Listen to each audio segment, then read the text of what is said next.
mi ejercicio profesional, que es muy bueno también saber lo que se hace en el entorno, saber lo que hacen los demás para imitarlos si es bueno o para aprender de los defectos si es necesario. Por eso vamos a hacer una pequeña excursión por el sistema francés e italiano y motivado ello porque hace unos años se constituyó la Asociación Médica Transpirenaica, que engloba en la actualidad a la práctica totalidad de los colegios españoles y las órdenes francesas con territorio en las proximidades de la cordillera pirenaica. Ahí tuve la oportunidad de participar como letrado en su constitución y continúo ahora siéndolo junto con una colega francesa, y esta asociación, que tiene su sede en la ciudad de Toulouse, en Francia, me permitió acercarme en su momento al Código Deontológico francés, que data de 2017. Pero bueno, comencemos por la primera de las preguntas efectuadas. ¿Cumple nuestro sistema deontológico el denominado principio de legalidad? Me explicaré brevemente, previo a intentar poner la pantalla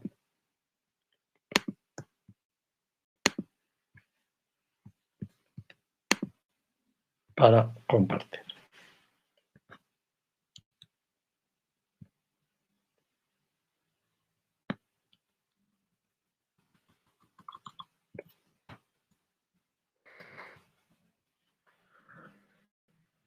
Como creo que ven allí, el presupuesto básico que debe cumplir todo sistema disciplinario, todo sistema que pretenda poder imponer sanciones, es el principio de legalidad del artículo 25 de la Constitución española.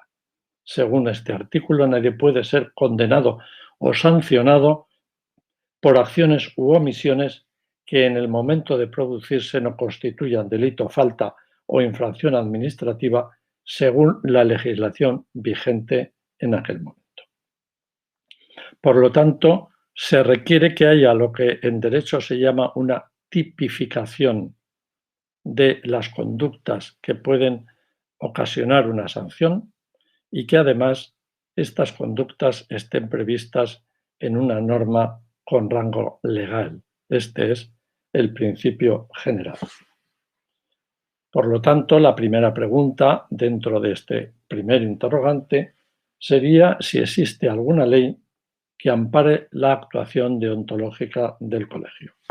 Y la respuesta debe ser claramente afirmativa, puesto que lo constituye la propia Ley de Colegios Profesionales de 1974 y, por lo tanto, preconstitucional, si bien fue modificada inmediatamente el propio mes de diciembre de 1978 para adecuarla a la Constitución, y luego ha tenido diversas modificaciones, la última de las cuales y de mayor calado la operó la Ley 25/2009, comúnmente conocida como Ley Ómnibus, que supuso la aplicación y la adaptación al ordenamiento jurídico español de la famosa Directiva de Servicios de 2006, que se conoce con el sobrenombre de Bolkestein, en razón a quien fue su autor e impulsor. La antigüedad, no obstante, de esta ley hace que desde muchos foros se reclame una norma nueva para regular los colegios y servicios profesionales, lo que estuvo a punto de ocurrir en la anterior legislatura con un proyecto de ley de colegios y servicios profesionales que finalmente no vio la luz.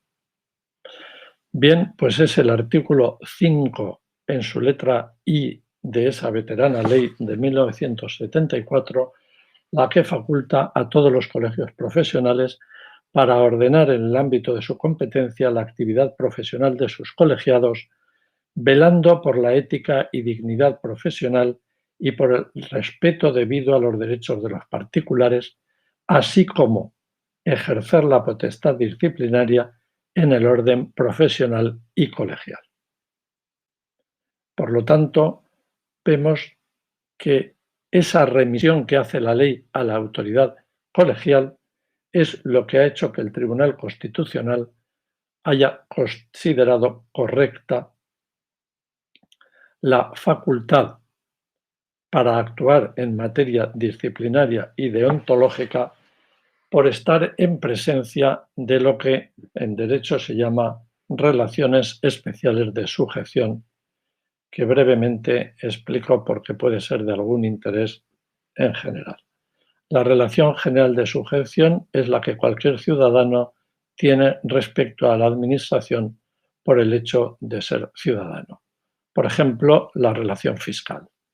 No es una relación especial, puesto que todos los ciudadanos tienen la obligación constitucional de contribuir a las cargas del Estado mediante el pago de los correspondientes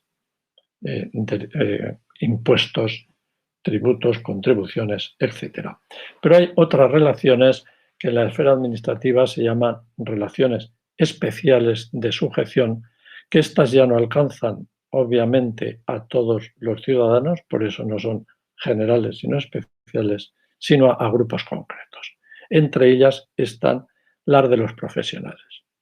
Si me permiten un ejemplo que además viene al caso de llamar la atención a ese respecto, en la actualidad, según la norma que rige el procedimiento administrativo, Ley 39/2015, los ciudadanos en general, en virtud de esas relaciones generales, tienen la posibilidad de decidir si se relacionan con la administración pública por medios electrónicos o en papel.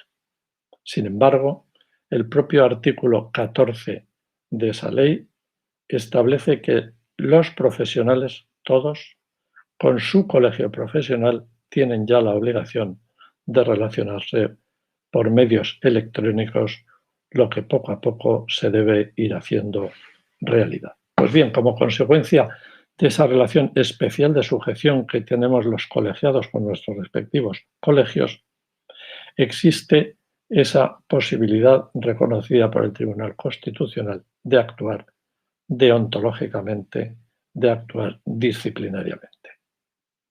Hasta el punto que dicho tribunal tiene declarado que los códigos deontológicos no son, y leo textualmente, un mero catálogo de deberes morales, sino que tienen consecuencias de tipo disciplinario, estableciendo deberes de obligado cumplimiento, respondiendo las normas a potestades públicas que la ley delega en favor de los colegios profesionales, como señala el artículo 5 anteriormente citado.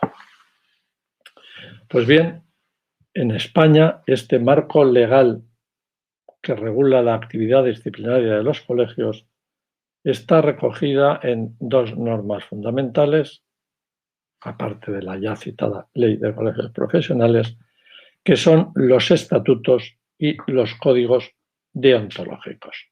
Ambas normas suponen el cumplimiento de esos principios de tipicidad o taxatividad y de legalidad que se exige a toda actuación administrativa que sea susceptible de imponer sanciones al administrado. Estos principios lo que vienen a recoger, como antes ya he avanzado, es que la conducta infractora o posiblemente infractora esté previamente descrita como tal, de modo suficiente para que quien actúa pueda predecir razonablemente y con suficiente antelación y grado de certeza las consecuencias de su conducta en cuanto al tipo y grado de sanción que se le puede aplicar.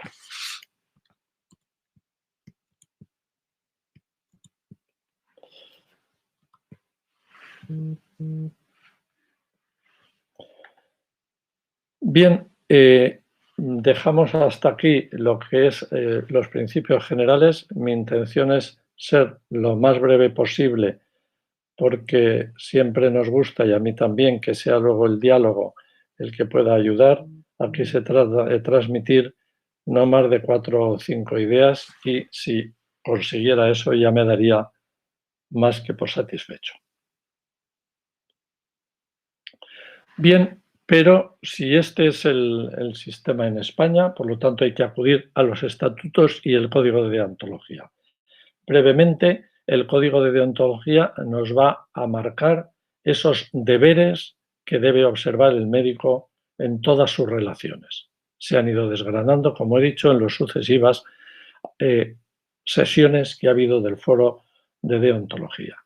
Los estatutos, por su parte, cubren el concepto de conocer qué sanciones concretas se pueden aplicar cuando se producen infracciones del código de deontología y alguna otra más, porque no todas las infracciones que puede cometer un colegiado están en el código de deontología. Sí, la mayor parte, pero en los estatutos se añaden algunas concretas puras, no tanto de los deberes generales del médico a sus pacientes, etcétera, etcétera, sino de su relación estrictamente colegial. Pero no es así en todos los casos y por lo tanto voy a hacer ahora referencia a los casos de Francia e Italia. Ambos países disponen de sendos códigos deontológicos, pero con una apreciable diferencia. Mientras que en el caso de Italia el código lo aprueban los órganos de la profesión, igual que en España, en Francia es de aprobación estatal y viene, por lo tanto, recogido dentro del código legal correspondiente, en este caso el Code de la Santé. Francia, no podemos olvidar que es desde tiempos napoleónicos el país de la codificación, que también llegó a España y otros sitios por ahí, se ha mantenido intensamente, lo cual en cierto modo tiene sus indudables ventajas, porque eso quiere decir que cualquier norma que deba regir en un sector del ordenamiento está recogida en el correspondiente código. Por lo tanto, en el caso francés, si uno va al Código de la Salud, Code de la Santé, puede encontrar el código deontológico aprobado por el Estado. A diferencia del caso francés, en Italia, como he dicho, es más similar a España y es de aprobación por la propia organización profesional. Establecida esta primera diferencia, me referiré ahora al procedimiento a través del cual se fija la responsabilidad disciplinaria en materia deontológica. Se trata evidentemente de cuestiones formales. Ya sé que en general a los profesionales no les gustan mucho las cuestiones formales, que ven más bien propias de los extraños abogados, pero aquí he de decir que la forma es una garantía y no un mero formalismo. En derecho en general, la forma, bien entendida, siempre supone un control material sobre el fondo para impedir cosas tan importantes como los abusos, como la arbitrariedad, que se ponen de manifiesto a través de ese control formal. Desde el punto de vista, pues, del procedimiento, en el caso de España, el régimen de aplicación de este procedimiento disciplinario está contenido en los estatutos de los distintos colegios y en todos ellos de modo prácticamente igual. Si alguien ha leído o ha estudiado, que yo espero que sí, el Código Deontológico español, habrá podido comprobar que allí no existe ni un solo precepto que nos diga cómo se controla la ejecución o la aplicación de ese código. Y es porque, como digo, esto viene regulado en los estatutos de los distintos colegios y he examinado la mayor parte de ellos y el procedimiento es, como digo, prácticamente igual.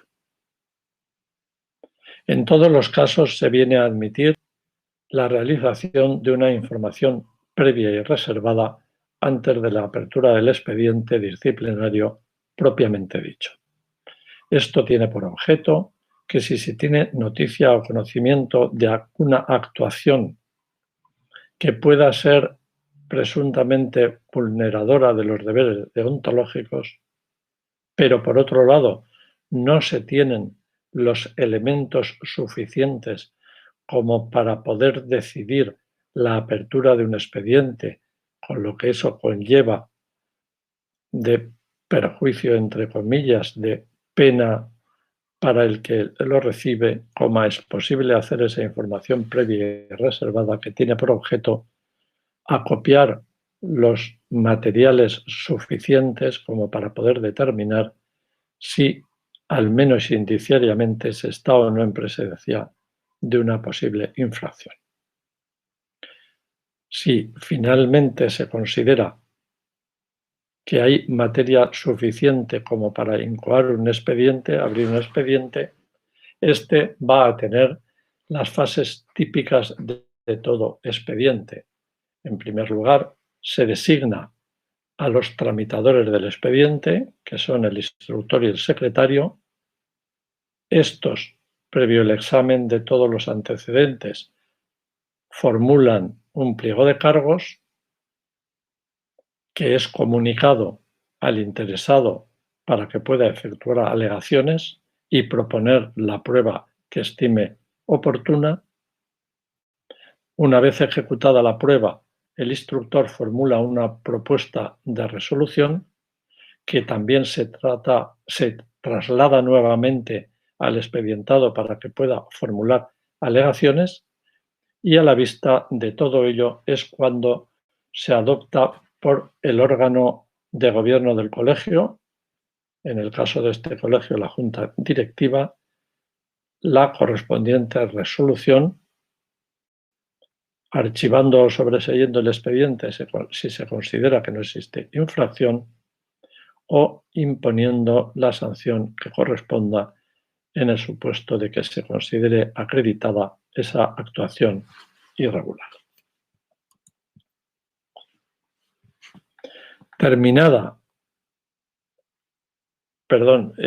Resuelto por la Junta Directiva, su acuerdo es recurrible ante el Consejo Autonómico competente y, en el caso de inexistencia de este, ante el Consejo General de Colegios de Médicos de España.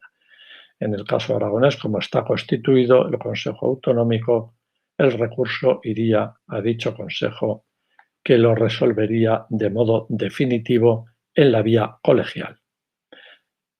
Ahora bien, terminada esta vía colegial o administrativa, el denunciado puede recurrir a los tribunales de justicia, en este caso a la jurisdicción contencioso administrativa, en virtud del principio establecido en el artículo 106 de la Constitución española de sometimiento siempre de la administración a la jurisdicción.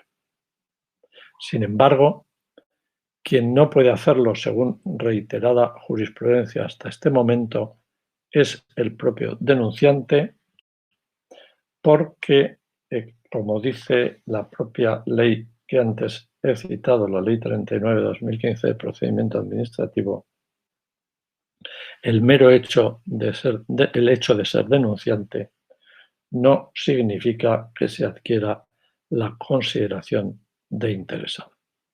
Luego veremos que en el caso italiano es igual.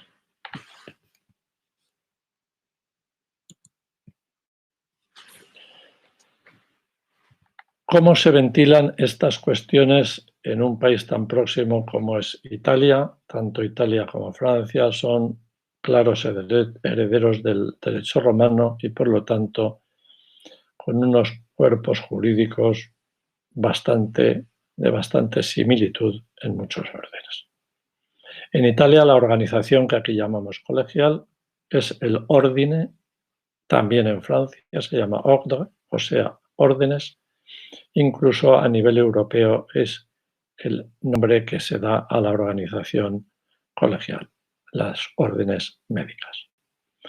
En este caso, en el caso italiano, como digo, cuando el ordine tiene conocimiento de una posible infracción, el presidente de la comisión médica cita al afectado para oír su defensa y permitirle que aporte cuanto estime conveniente. Seguidamente informa a la comisión del resultado del encuentro y es esta la que decide abrir o no el procedimiento disciplinario. Si decide abrirlo, se lo comunica al profesional y, esto sí que es distinto del sistema español, también a la autoridad competente, que en este caso es el Ministerio de la Salud y la Procura de la República, que para buscar un símil deben entender que es como si en España fuera a la Fiscalía. Por lo tanto, el sistema público está enterado desde el primer momento de si se ha abierto o no un expediente disciplinario contra un médico. Como ven allí, a continuación el profesional debe comparecer ante la comisión que lo interroga sobre los hechos correspondientes y finalmente ésta formula el juicio definitivo del que también informa a las autoridades que antes he señalado. Es curioso que en el caso italiano la jurisdicción disciplinaria se extiende incluso a hechos cometidos fuera del ejercicio profesional, lo que permite, por ejemplo, sancionar a un médico disciplinariamente incluso por ser evasor fiscal.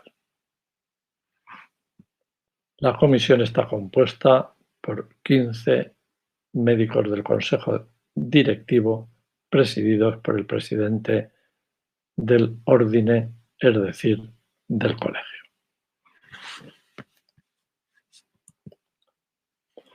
En el caso italiano, como en el español, se puede presentar un recurso de los llamados corporativos, un recurso interno ante la Comisión Central, que tiene efecto suspensivo. Quiere decir que hasta que dicha comisión no se pronuncia, no se aplica la sanción.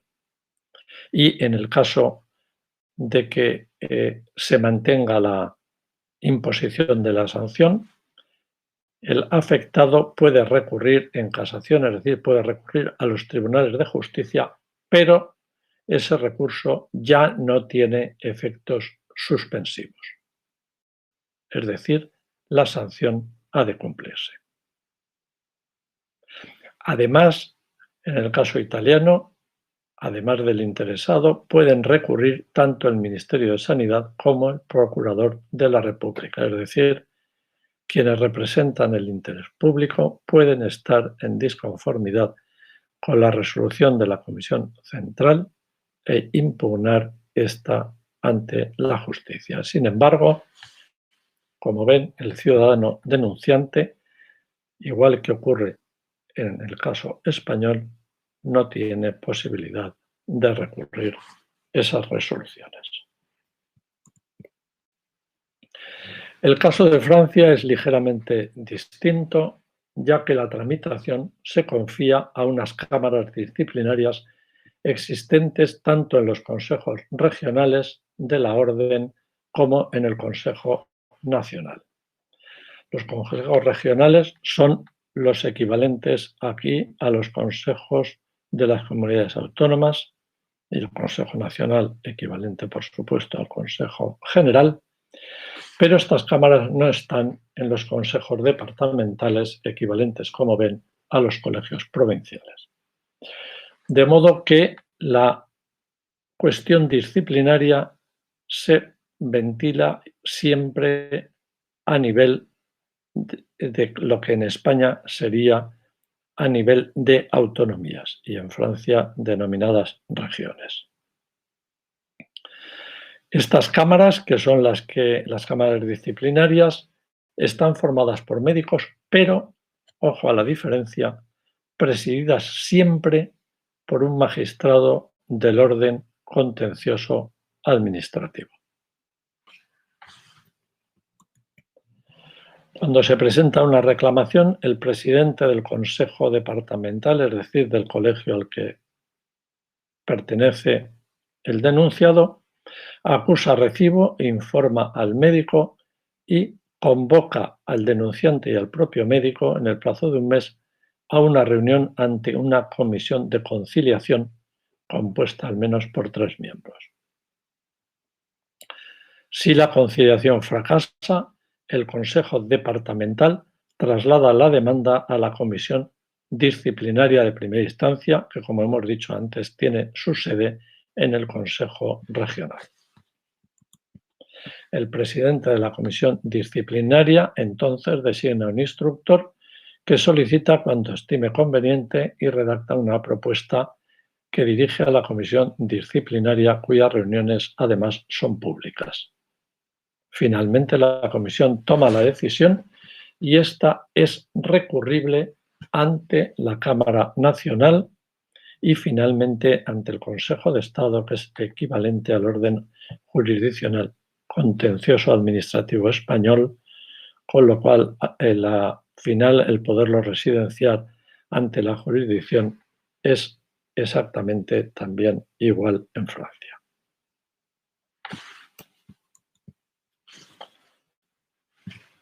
Bien, con esto y habiendo procurado ser breve, doy por terminada la explicación, haciendo, si quieren, un resumen de las ideas con las que se deben quedar. Primero, la competencia de los colegios para actuar en materia disciplinaria e incluso la competencia, añadiríamos que la obligación, porque en esos términos se expresa la ley. Además, no cabe duda que el control deontológico es un servicio colegial a la sociedad, a la que lógicamente deben también servir. En segundo lugar, que el cuerpo de las obligaciones desde el punto de vista deontológico hay que buscarlo en el propio código y en los estatutos de cada colegio, que mantienen esto una redacción muy similar. En tercer lugar, que existe un procedimiento perfectamente establecido para ese control deontológico que satisface los principios constitucionalmente exigibles a través de un procedimiento en el que siempre se da audiencia a quien finalmente puede ser sancionado y este, a su vez, como hemos visto, tiene a su disposición la posibilidad de recurrir al orden jurisdiccional, es decir, a los tribunales de justicia, en el supuesto de que considere que la decisión colegial no es la correcta. Muchas gracias por su atención y quedo a su disposición para las preguntas que tengan a bien efectuar.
Bien, no sé si se me oye a mí o no. Yo pediría al presentador que,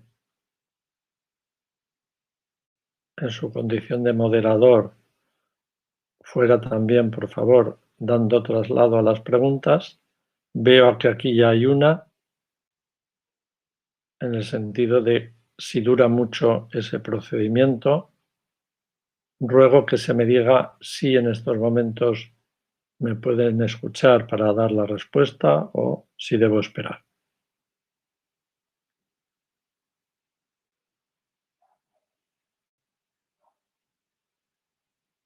Vale, veo que sí se escucha.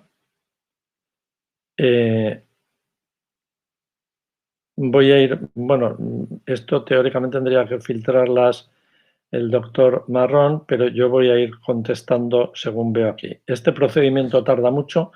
Pues este procedimiento tiene un máximo por ley establecido en 6 meses desde que se inicia el expediente hasta que se le comunica al posible sancionado la resolución adoptada. Dentro de ese plazo, el colegio tiene la obligación de tramitar todo, de manera que si se excediera de ese plazo, el expediente caduca y habría que iniciar uno nuevo en el caso de que no hubiera prescrito la posible infracción.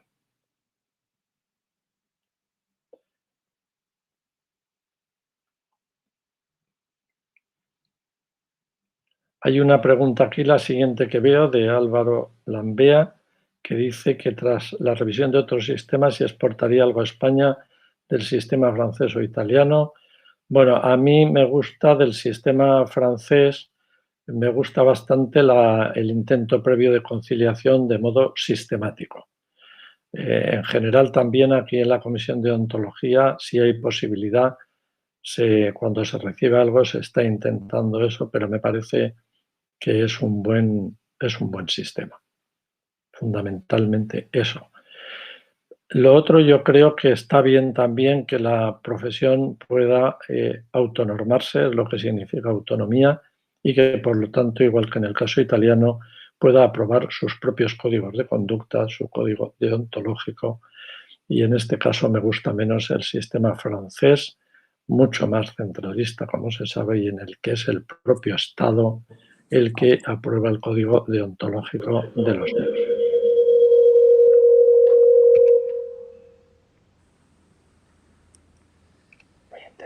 Hola, buenas. Sí, ¿desde qué? ¿Podías poner? Bueno, vamos a ver. Sí. Dado que esta es la primera sesión virtual. Se os oye con mucho eco, ¿eh? Dado que esta es la primera sesión virtual y por lo tanto hay algunos mecanismos que todavía hace falta engrase. El trabajo entre bambalinas para que esto funcione es enorme.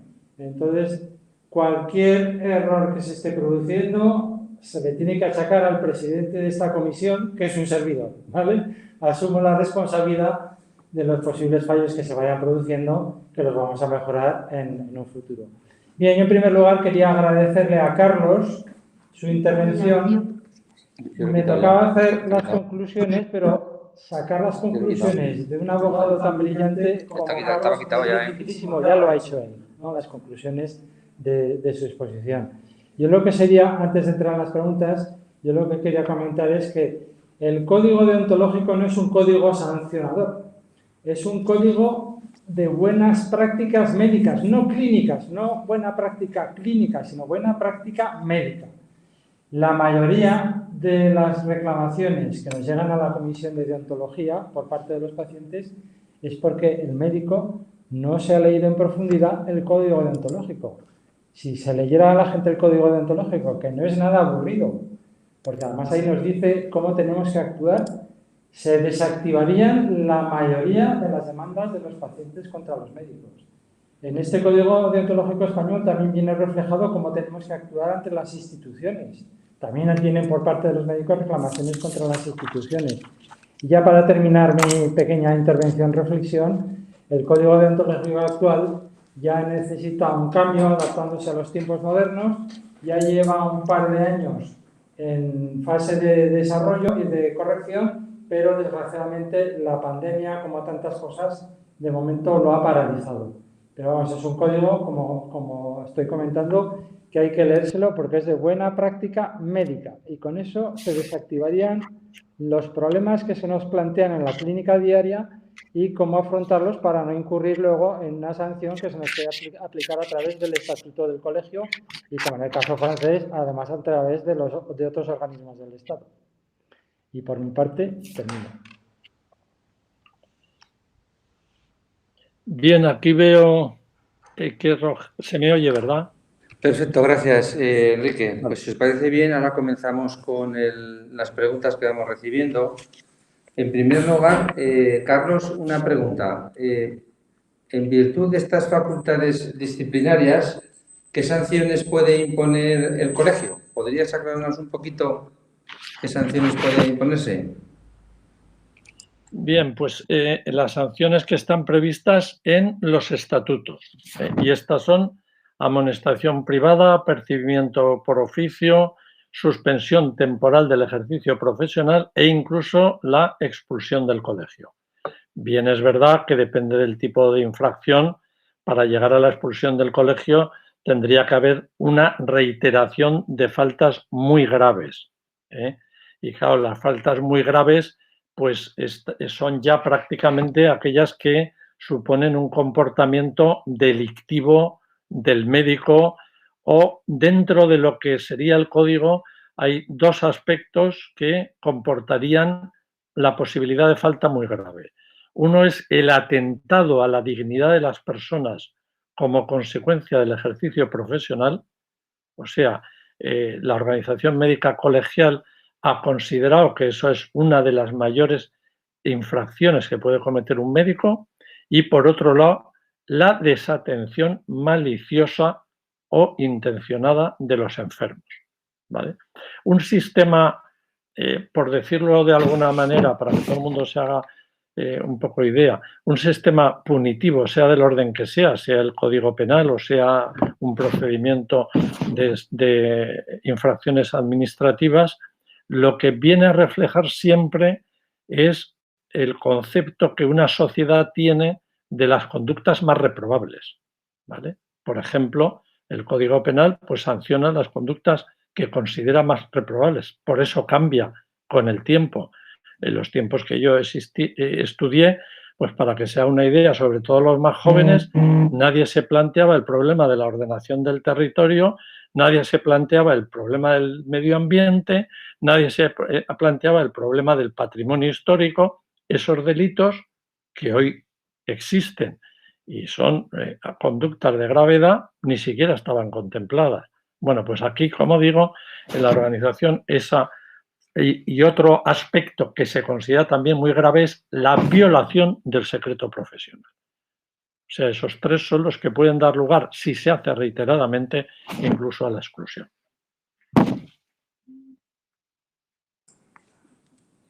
Ahora va a hacer, Enrique va a hacer una pregunta, Un segundo.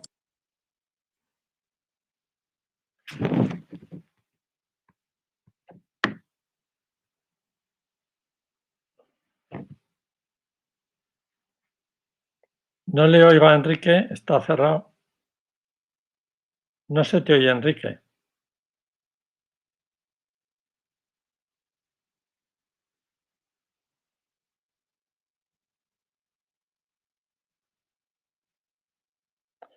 Bueno, no se le oye a Enrique. Mientras alguien le dice que se active, veo aquí una pregunta. Sí, mirad, Enrique nos hablaba de la condición de interesado, que muchas veces en la hora práctica de la comisión los reclamantes no entienden cuando se les explica que ellos no son interesados a la hora de luego saber cómo ha evolucionado el procedimiento o qué ha ocurrido con él. Es esa pequeñez que nos has hablado, Carlos, si lo puedes explayarte un poquito más, porque la verdad es que nosotros vimos en la hora práctica que queda bastante confuso para el denunciante o el querellante esta condición de no ser interesado. Esa es una cuestión que jurídicamente es más complicada y yo pienso en este momento que sobre todo cada el auditorio, que son médicos, interesa conocer eso. Los que tendrían que plantear lo contrario serían. Pero esto se basa en que, como me parece que ya he dicho, la propia ley de procedimiento administrativo ya, digamos, recogiendo lo que venía siendo unánime en la jurisprudencia, dice que el denunciante, por el mero hecho de denunciar, no adquiere la condición de interesado, no tiene un interés legítimo. Ha llegado a decir la jurisprudencia que ni siquiera el interés de que se haga justicia es un interés para poder luego recurrir la resolución. Y eso, hoy por hoy, en España es así, guste o no guste. Y hemos visto que en Italia es así también, O sea, no es una cosa exclusivamente española, ni mucho menos. Yo veo aquí una pregunta, Servando, si me lo permitís, de Rogelio, Sí, bueno, por supuesto, sí, al cual le doy las gracias. Sí, y que como él además está muy en contacto, dice aquí si se podría poner algún ejemplo de casos que hayan sido objeto de expedientes disciplinarios para los más jóvenes se hagan una idea. Bueno, yo creo que esto lo habéis insinuado ya antes, que muchos expedientes disciplinarios sobre todo se intentan, es decir, muchas denuncias se producen por lo que es el trato con el enfermo. En el momento que el enfermo piensa que ha habido un trato descortés o etcétera, es cuando sobre todo reclama. También a veces cuando considera que no ha estado bien informado, reclama. Y bueno, de estos, algunos hay que se llegan a tramitar y en algún caso pues se imponen también sanciones.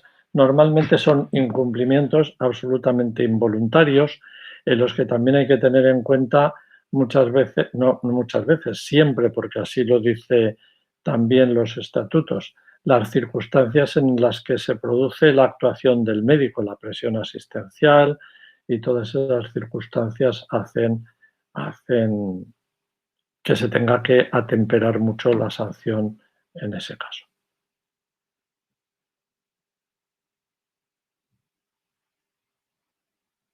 Mira, Carlos, tenemos otra pregunta. Si el médico Sí. es sancionado penalmente, que es una cosa que ha suscitado su interés, ¿podrá también ser objeto de un expediente sancionador colegial o son cosas excluyentes? No, no son cosas excluyentes.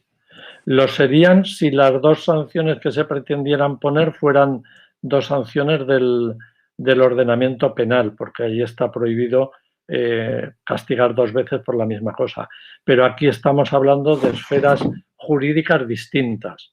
Una es el Código Penal, que le corresponde como ciudadano, y otra es la deontología, que le corresponde, como hemos dicho al principio, en virtud de las relaciones especiales de sujeción. Ahora bien, eso no quiere decir que no deba establecerse una relación entre una cosa y otra. Y la relación se produce a través de los hechos probados.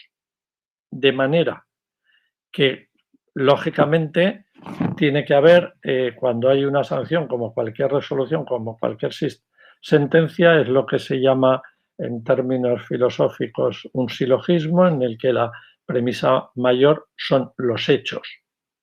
La premisa menor es el derecho y la conclusión es la resolución o sentencia. Bueno, pues en este caso, los hechos que debe tener en cuenta la deontología cuando existe un pronunciamiento en sede penal son los mismos exactos que ha tenido en cuenta el juez. Ahí no se puede cambiar. No se puede llegar a una conclusión distinta a la que ha llegado el juez.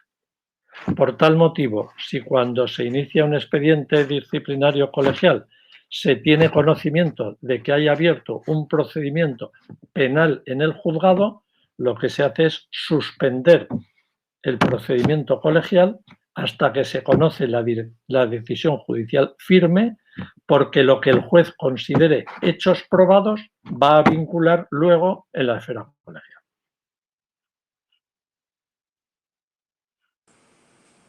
Perfecto, Carlos. Muy claro ha quedado. Aquí hay otra pregunta también muy interesante que nos habla. Al ocurrir en la jurisdicción la sanción disciplinaria, ¿cabe la posibilidad de discrepancias entre el código y la ley? ¿O cómo podríamos explicar el que pueda haber diferentes posturas? Bueno, no es fácil que se produzca, pero digamos que desde el punto de vista teórico se podría producir. ¿Por qué se podría producir? Pues por el principio que existe siempre en todo ordenamiento jurídico, el principio de jerarquía normativa, ¿no? La famosa pirámide de Kelsen, por eso se llama kelseniana, del autor alemán Kelsen, que fue el que acuñó esa teoría, en la cumbre de la cual está la Constitución y luego vienen las sucesivas leyes y normas que tienen una jerarquía distinta.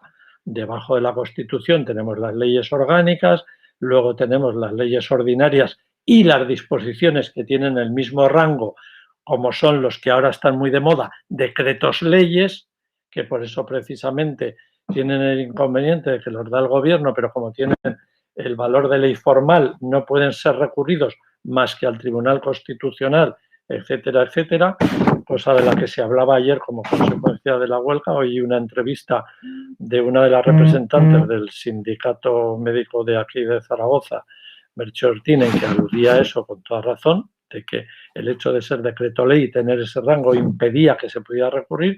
Ya el recurso solo cabe por 50 senadores o 50 diputados ante el Constitucional. Bueno, debajo de esas leyes y decretos leyes estarían los reales decretos, las órdenes, etcétera. Bueno, pues una norma que esté en un escalafón inferior nunca puede infringir a otra norma que esté por encima.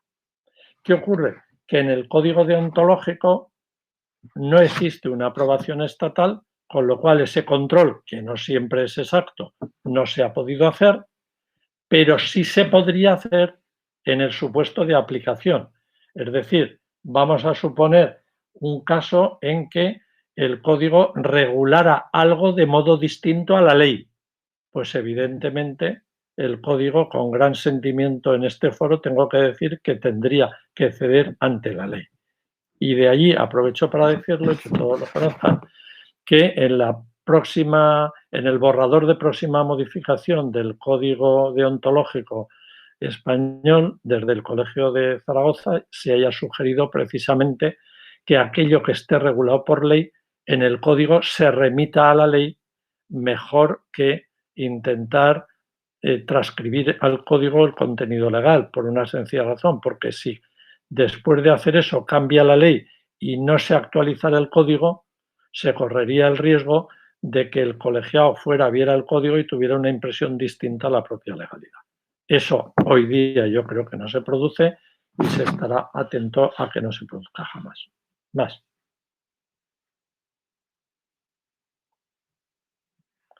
No oigo a Servando. Excelente, sí, Carlos, aquí estoy, sí, es que estábamos mirando. Te vamos a hacer otra pregunta. La verdad es que hay muchas preguntas y muy interesantes.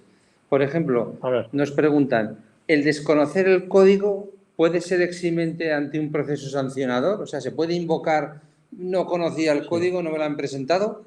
¿Qué opinas? ¿Qué nos puedes aportar sobre ello? No. Os puedo aportar que ya los romanos, y permitirme el latinazo, decía error juris nocet, es decir, el desconocimiento del derecho perjudica evidentemente al que lo desconoce, ¿vale? Bueno, hay supuestos en los que determinadas normas, en determinadas circunstancias, podrían llevar a lo que en derecho se llama un error de prohibición que puede llegar a anular la responsabilidad, pero eso no cabe nunca en un profesional, pues porque un profesional lógicamente tiene la obligación legal reforzada en virtud de las relaciones de sujeción especiales de conocer perfectamente la normativa toda a la que debe ajustar su actuación. Por lo tanto, lo considero imposible. Perfecto, Carlos. Tenemos aquí otra pregunta interesante que nos dice un compañero, se ha centrado la charla del ponente en el caso de una actuación deficiente o incluso susceptible de sanción, pero en caso de no ser considerada de mala praxis, la actuación del colegiado esté asesorado o se insta a terceros para la resolución del caso. Probablemente sería interesante que hiciese un pequeño hincapié en la diferencia entre mala praxis y lo que pueda ser objetivo de sanción, porque no necesariamente tiene que haber mala praxis médica para que el compañero pueda ser sancionado, entiendo yo. Si nos puedes aportar algo al respecto. Eso es, sí. Mire, por ejemplo, una cosa que con frecuencia tiene que utilizar la comitológica como advertencia es que los estatutos establecen como una de las obligaciones de los colegiados responder siempre a los requerimientos de informes que le haga el colegio. Y ese incumplimiento puede constituir por sí solo una infracción que deba ser objeto de sanción. Eso no está en el código, está en los estatutos, pero es sancionable. Perfecto, Carlos. Mira, aquí tenemos otra pregunta en relación con otros códigos, ¿no? Dice, otro compañero, la recomendación de la Comisión Deontológica, que es recomendación, no es vinculante para la decisión final de la Junta Directiva de un colegio. Y pregunta, ¿pasa lo mismo en las otras jurisdicciones, o sea, en Italia o en Francia, como hemos visto, o en otras jurisdicciones de otros países? ¿Qué nos puedes decir Bueno, como hemos visto, eso es, como hemos visto, en el caso francés existe toda una organización para resolver la cuestión deontológica y son esas comisiones previstas en el ámbito de las regiones, lo equivalente aquí en las comunidades autónomas, las que llevan a cabo todo. Por lo tanto, es que no se da esa diferenciación, ¿vale? Y en el caso italiano pasa otro tanto. Se constituye allí ya una comisión y es esa comisión misma la que decide. O sea, allí no hay separación. En el caso español, efectivamente, la potestad disciplinaria reside en la junta directiva o de gobierno del colegio, según se llame de una manera u otra, eso es pura terminología, y la comisión solo tiene una facultad puramente asesora. También en el caso español, como bien sabéis los miembros de la comisión y saben los miembros de la junta, aparte de la opinión de la comisión asesora, se ha de requerir siempre la opinión del asesor jurídico, digamos, que vigila las cuestiones formales. En este caso, eso me toca a mí. En el caso francés, os podéis imaginar que eso está más que cubierto con la presencia de un magistrado, precisamente del orden contencioso administrativo, y en el caso italiano hay asesor jurídico también en las propias comisiones.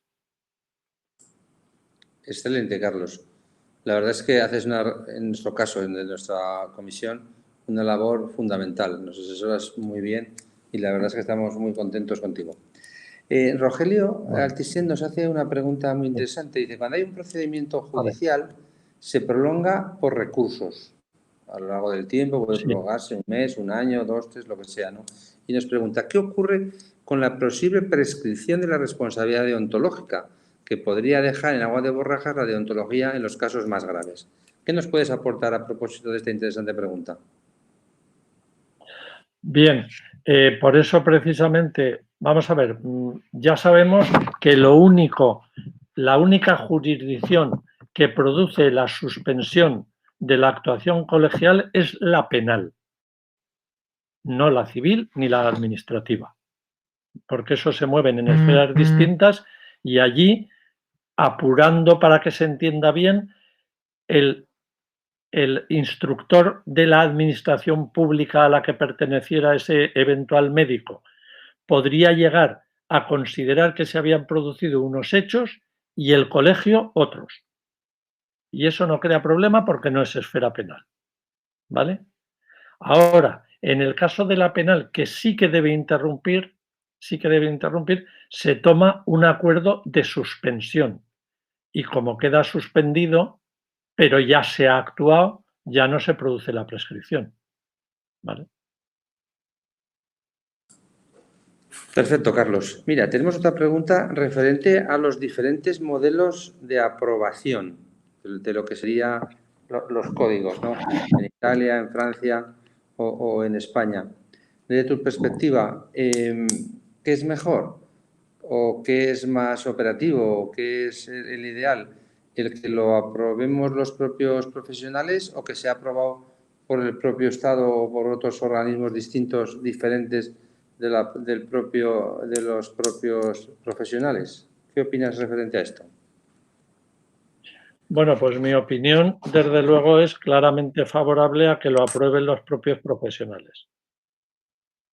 Sí, me parece bien. Además, esto se entronca muy bien con cómo está concebido el sistema español. En el sistema español, los colegios tienen un reconocimiento constitucional con la única obligación de que su funcionamiento tiene que ser democrático, porque así lo obliga la Constitución, y tienen capacidad autónoma, es decir, de autonormación, de darse normas para el ejercicio. Por lo tanto, yo creo que eso es lógico dentro del sistema y es muy conveniente. Claro, a cambio de eso, entiendo también que los profesionales a la sociedad deben devolverle unos códigos bien fundamentados y un cumplimiento de las obligaciones profesionales adecuado, escrupuloso y una demostración de que la deontología en manos colegiales cumple su función. La reforma que he aludido antes, la última reforma y más importante de la Ley de Colegios Profesionales del 2009, precisamente introdujo articulado en el sentido de tener que hacer públicas las actuaciones de las comisiones, no de las comisiones, las actuaciones disciplinarias en la materia. Con lo cual quiere decir que la sociedad demanda tener conocimiento de cuántas veces se ha actuado, si se han impuesto sanciones, si no se han impuesto sanciones. Evidentemente no es con nombre y apellidos, por supuesto, pero sí tener un control, digamos, del uso que las profesiones hacen de esa facultad de autonormación. Perfecto, Carlos, muy interesante. Nos hace otra pregunta referente a los procedimientos para fijar responsabilidades que, como nos has comentado, establecen diferentes formas, diferentes modelos de calidad formal, ¿no? Y estructuras y secuenciación de los procedimientos. Desde tu visión, ¿cuál es más operativo? ¿Cuál es más óptimo para conseguir el resultado final, que sería sancionar al que realmente hay que sancionar o no sancionar al que realmente no es necesario sancionar? ¿Qué opinas al respecto de esta pregunta? Bueno, yo en general, dentro de lo que es el marco español, el procedimiento que hoy se sigue está bien porque es más que suficientemente garantista, permite al que se le dirige el procedimiento pues defenderse con todos los medios y con la posibilidad de aportar todas las pruebas admisibles en derecho en un plazo que 6 meses, lo sabemos por experiencia, obliga a celeridad porque son muchos los trámites que hay que cumplir dentro de ese plazo y por lo tanto es razonable. Yo sí he añadido, lo he dicho antes, que la posibilidad de que haya una conciliación me parece que es interesante. Yo pienso que, de hecho, también se intenta siempre en la sede de la propia comisión deontológica. Sabéis que además es un movimiento generalizado el procurar evitar el litigio ante los tribunales mediante la mediación y todo tipo de conciliaciones. Sí. Hay aquí una pregunta de un estudiante de medicina, si están sujetos ahora iba a ello, sí, que está motivándoles por el chat para que se animen y se han animado. Vale, ya veo. Entonces, mira, si te parece bien, Carlos, dice, los estudiantes de medicina también estamos sujetos al código deontológico, una buena pregunta para contestar. Y a continuación pregunta también María Elisa Becana, ¿qué ocurriría si, por ejemplo, un estudiante incumpliera el código durante unas prácticas clínicas? Una muy buena pregunta. Si es tan amable, bueno, Carlos. la pregunta es muy interesante y desde el punto de vista filosófico yo creo que daría para hablar. Lo que pasa es que desde el punto de vista jurídico la solución es relativamente sencilla, siempre trayendo a colación las famosas relaciones de sujeción especiales o especiales de sujeción. Hasta que uno adquiere la condición de colegiado, por inscripción en el colegio, no viene obligado a cumplir el código. Otra cosa es que, evidentemente, es muy recomendable que durante el periodo de formación del médico, cuando es estudiante de medicina, se acostumbre a manejar los principios y criterios del código y los tenga presentes en todas sus actuaciones. Eso es así. Pero, en ese caso, solo si ese incumplimiento diera lugar a alguna irregularidad de otro tipo, podría ser objeto de sanción, pero no a través del propio código. Es mi opinión. Excelente, Carlos. Mira, aquí tenemos otra pregunta que nos hace Paula López, que nos dice, ¿qué debemos hacer si encontramos que una parte del código contradice la ley, suponiendo que esto sea posible? ¿Qué nos puedes aportar sobre ello? Suponiendo que sea posible, pues... Que sea posible que el código pueda contradecir a la ley. La ley es la ley y hay una primacía de la ley. En esa pirámide normativa que hablábamos, pues claro, debajo de la Constitución, que evidentemente no regula cosas de estas, y las leyes orgánicas que están para aprobación de estatutos de autonomía o todo aquello que afecte a los derechos fundamentales, la norma ya de mayor rango es la ley.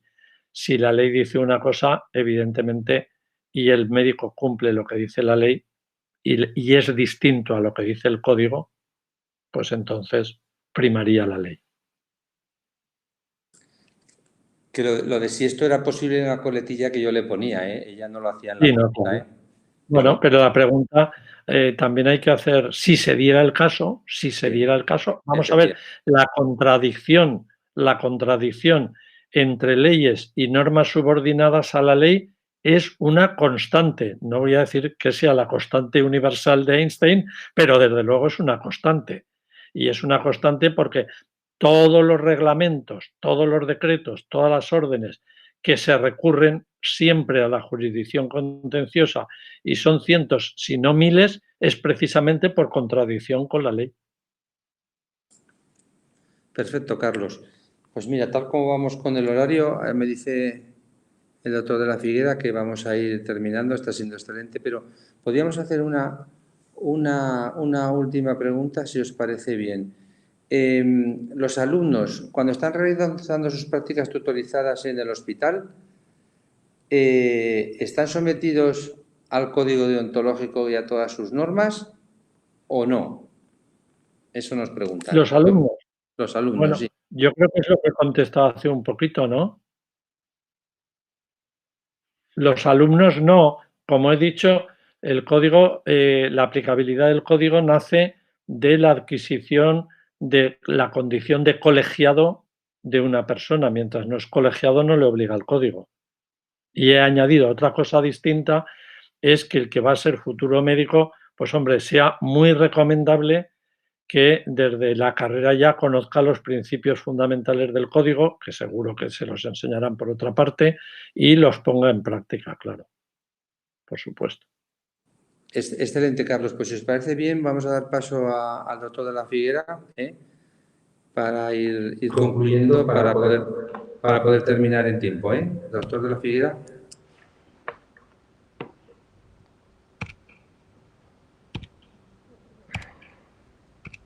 Vale. Muy bien, creo que se acopla con tu micro. Bueno, pues para terminar este primer foro de esta nueva etapa en plena pandemia, agradecerle al ponente, que ha sido un lujo tener contigo a Carlos como ponente, igual que es un lujo tenerte diariamente en el Colegio de Médicos. También al doctor Sebando Marrón, que ha hecho un poco casi de presidente de las Cortes, quitando y poniendo micrófonos y sonido, y que la verdad es que es muy complejo, parece una tontería, pero es muy complejo manejar una plataforma de estas, que seguro que la siguiente estaremos entrenados. Para los estudiantes de medicina, el código deontológico y todas las declaraciones de la Comisión Deontológica Central que hablan de asuntos candentes que implican a los médicos y a los futuros médicos se pueden descargar de forma libre de la página del Consejo General de Colegios de Médicos o de la página web de Médicos y Pacientes. Ahí tienen un montón de documentos sobre cualquier tema candente de la sanidad que se les pueda venir a la cabeza. Y ya para terminar, el 25 de noviembre tendremos como ponente al doctor Jacinto Batiz, que es jefe de la Unidad de Cuidados Paliativos del Hospital San Juan de Dios de Santurci, que nos va a hablar nada más y nada menos que de la eutanasia, que es otro de los problemas candentes de la actualidad pasada, presente y futura. Muchas gracias a todos, muchas gracias por la participación y hasta la próxima, que saldrá mucho mejor en cuanto a la organización, porque en cuanto al ponente es imposible. Muchas gracias.